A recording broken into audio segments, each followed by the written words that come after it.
Hello दोस्तों, आप सभी का मेरे यूट्यूब चैनल आरएम एजुकेशन पर स्वागत है। आज हम पढ़ेंगे एमपी टेट वर्ग 2 की चयन परीक्षा का प्रैक्टिस सेट नंबर 18। जैसा कि मैं अपने इस यूट्यूब चैनल पर जितनी भी गवर्नमेंट जॉब हैं उन सभी का सिलेबस अनुसार प्रैक्टिस सेट तैयार करके आप लोगों को उपलब्ध करवाता हूँ।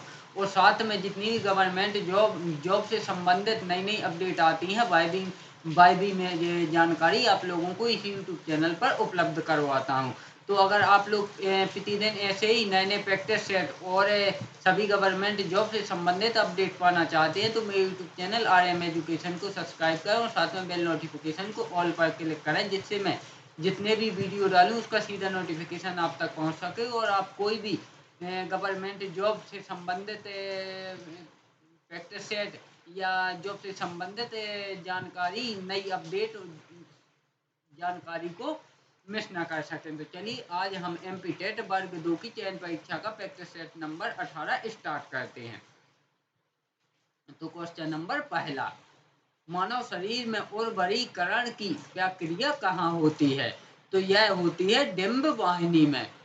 ऑप्शन वी डिंब वाहिनी में। ऑप्शन वी डिंब वाहिनी में, यानी कि मानव उर्वरीकरण की प्रक्रिया होती है तो वह होती है डिंब वाहिनी में। क्वेश्चन नंबर 2, बल बटे त्वरण बराबर, तो बल बटे त्वरण बराबर होता है द्रव्यमान। ऑप्शन डी बल बटे त्वरण बराबर होता है द्रव्यमान। क्वेश्चन नंबर 3, पेरिस्कोप में आपतित प्रकाश परावर्ती दर्पणों दर्पणों डॉट डॉट डॉट के कोण पर पड़ता है। तो पेरिस्कोप में आपतित प्रकाश परावर्तित दर्पणों के दर्पणों 45 डिग्री के कोण पर पड़ता है। ऑप्शन डी 45 डिग्री के कोण पर पड़ता है।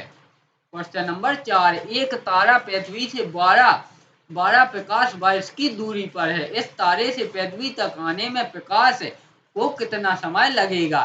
तो एक वर्ष में प्रकाश जितनी दूरी तय करता है उसे एक प्रकाश वर्ष कहते हैं।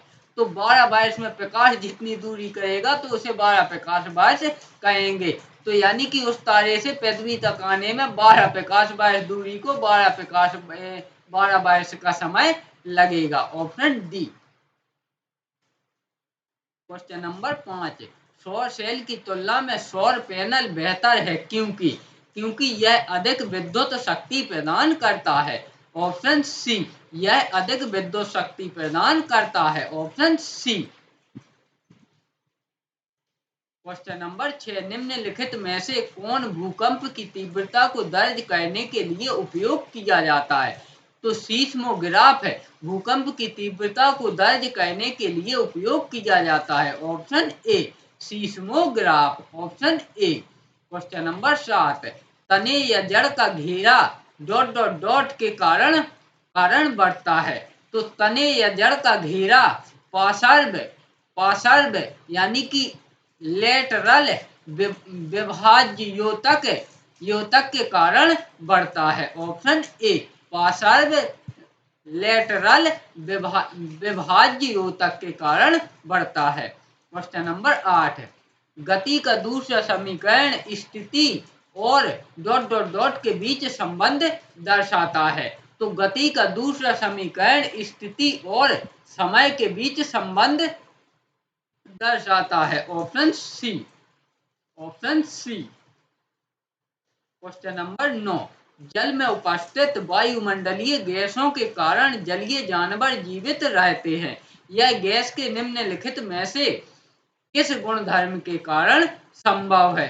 तो यह है विसरण गुणधर्म के कारण, क्योंकि जल में भी गैसों का विसरण होता है इसलिए जलीय जीव जंतु जीवित रहते हैं। Option D. क्वेश्चन नंबर 10, नाभिक से कोशिका की सतह तक जा रहे नालिकाओं के अनियमित नेटवर्क वाले कोशिकांग यह कहलाते हैं। तो वह कहलाते हैं अंतः प्रद्रवी जालिका। ऑप्शन सी। तो अगर हम इसे इंग्लिश में बोलें तो इसे बोलते हैं इंडोप्लाज्मिक रेटिकुलम, यानी कि ईआर। जैसे कि आपने जब कोशिका पढ़े होंगे तो उसमें देखा भी होगा ईआर, इसी को बोलते हैं इंडोप्लाज्मिक रेटिकुलम इंग्लिश में, और हिंदी में अंतः प्रादब्बी जालिका। Option C. क्वेश्चन नंबर 11, तंत्री कोशिकाएं न्यूरॉन निम्न की कोशिकाएं होती हैं, तो यह होती हैं तंत्रिका की, यानी कि हमारे ब्रेन की कोशिकाएं न्यूरॉन के रूप में होती हैं, उसी को तंत्रिका बोलते हैं। Option A. क्वेश्चन नंबर 12, कुछ जानवरों में नर और मादा दोनों लिंग अपने युग्मक पानी में छोड़ते हैं, इस प्रकार के निषेचन को डॉट डॉट डॉट कहा जाता है, तो इसे कहा जाता है बाह्य निषेचन। ऑप्शन डी, बाह्य निषेचन। Option D. Question number 13, sulphuric acid के साथ मिश्रित होने पर लिटमस विलेन का रंग कैसा होता है, तो यह होता है लाल। Option D. ऑप्शन डी, लाल। क्वेश्चन नंबर 14, तार का प्रतिरोध डॉट डॉट डॉट के व्युत्क्रम क्रम क्रम अनुपात में होता है, तो तार का प्रतिरोध अनुप्रस्थ काट क्षेत्रफल के व्युत्क्रम के अनुपात में होता है। Option D. Option D. Question number 15, उस कोशिकांग का नाम बताइए जो कोशिका विभाजन में सहायक होती है तथा कोशिका विभाजन के समय ध्रुवों पर तारक का निर्माण करती है, तो वह है तारकाएं। Option C, तारकाएं। Option C,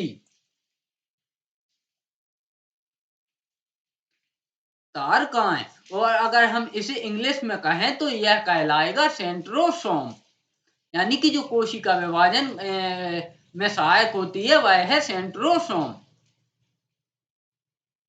question number 16, परावर्तन में परावर्तन कोण के समान होता है, तो वह होता है आपतन कोण। ऑप्शन सी, आपतन कोण। क्वेश्चन नंबर 17, मैथियस स्लाइडेन तथा थियोडर स्वान अपने निम्न सिद्धांत के लिए प्रसिद्ध हैं, तो मैथियस स्लाइडेन तथा थियोडर स्वान अपने कोशिका सिद्धांत के लिए प्रसिद्ध हैं। ऑप्शन ऑप्शन सी, कोशिका सिद्धांत के लिए प्रसिद्ध है। Option C. क्वेश्चन नंबर 18, ठोस द्रव और गैस द्रव में विसरित होते हैं, विसरण के संबंध में निम्न में से कौन सा विकल्प सत्य है, तो विसरण के संबंध में ऑप्शन डी, गैसों की विसरण दर द्रव या ठोस की तुलना में अधिक होती है। बिल्कुल सही बात है, क्योंकि गैस विसरण का अर्थ है कि बहुत जल्दी फैलना, तो गैस सबसे जल्दी, यानी कि ठोस और द्रव दोनों से बहुत जल्दी फैल जाती है। Option D.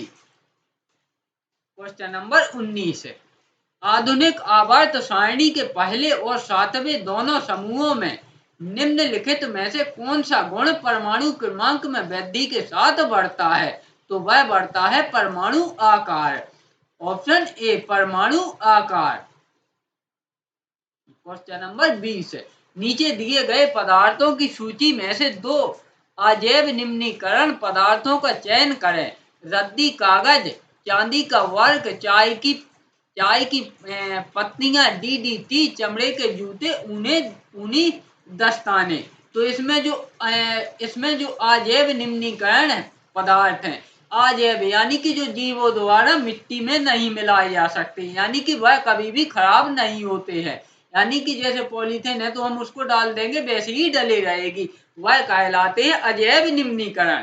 तो इसमें अजैव निम्नीकरण होंगे चांदी का वर्क और डीडीटी।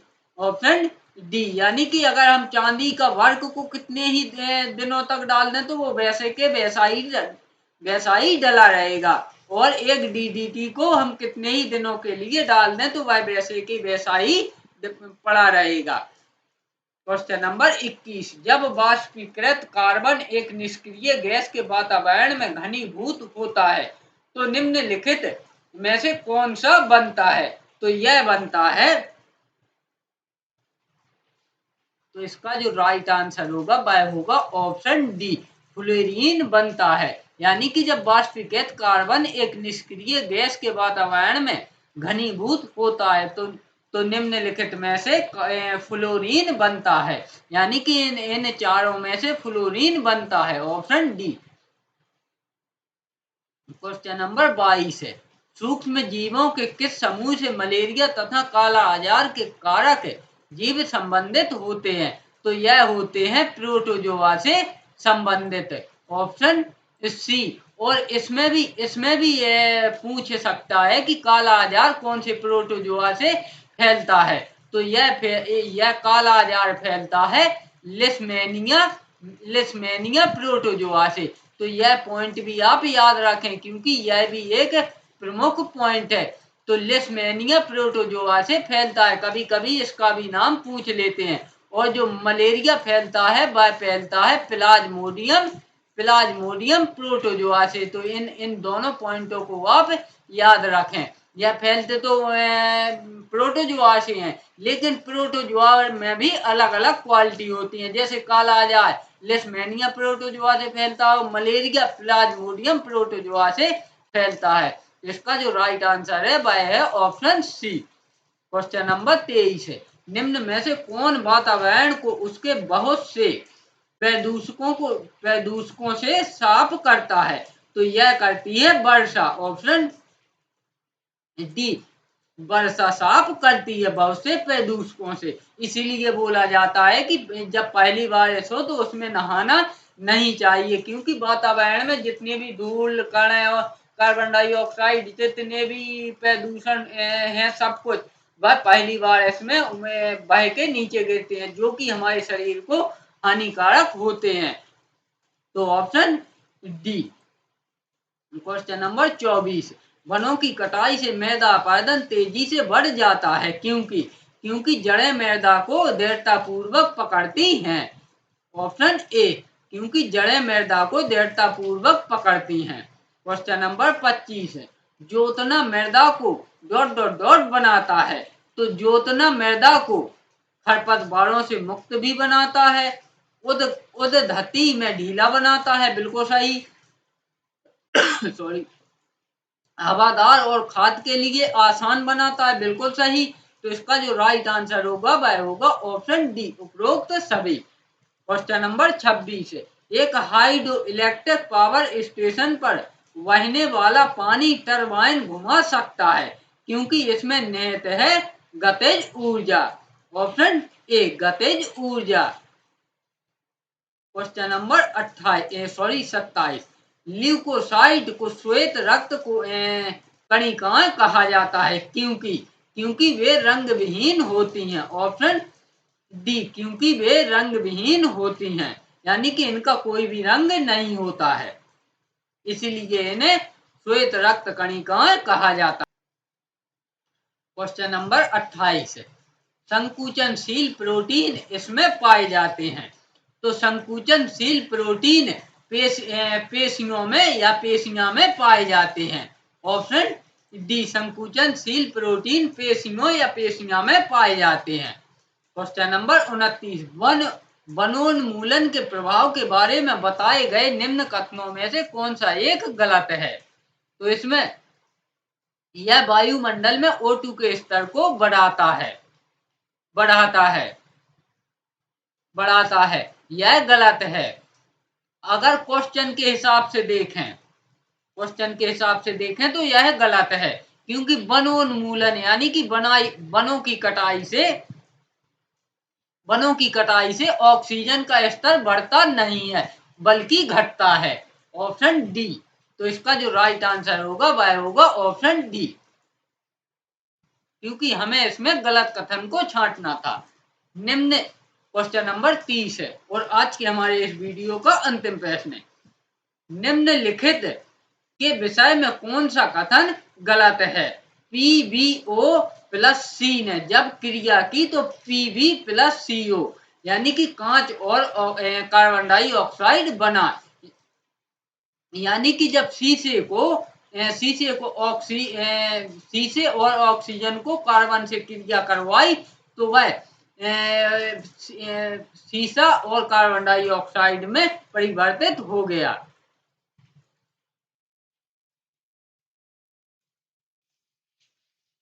तो इसमें कार्बन ऑक्सीकेत होता है, ऑप्शन ए कार्बन ऑक्सीकेत होता है, ऑप्शन ए।